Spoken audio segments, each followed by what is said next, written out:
In today's video, I'm going to teach you how to draw a title block in AutoCAD.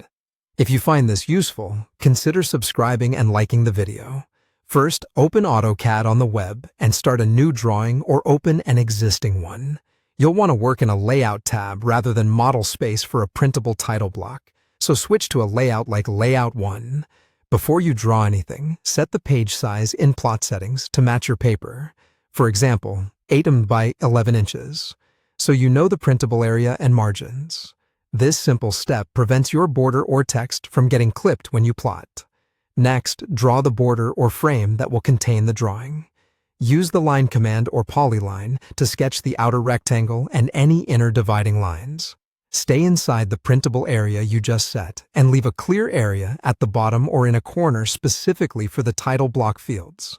Keep lines clean and continuous where possible. And consider using a separate layer for border geometry so you can lock or hide it easily later. After the frame is in place, add the text and labels that identify the drawing.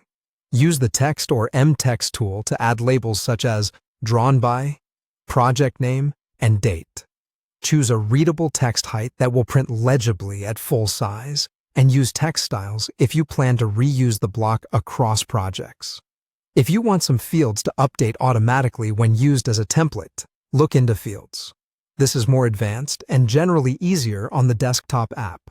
But for web-based use, clear manual text entry is usually the practical approach. When your lines and text are positioned and spaced the way you like, create a block so the title block becomes reusable. Use the block command or the block palette to select all of the border lines, text, and any logos.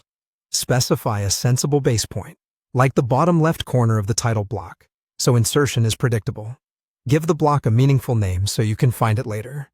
To place the title block into a layout, use the Insert command or the block icon. Position it where you left open space, commonly the bottom right corner, and verify its scale matches the layout.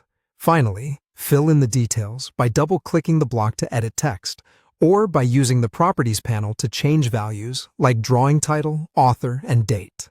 As a tip, keep editable text on a dedicated layer and save a master template so you can reuse this title block consistently across future drawings.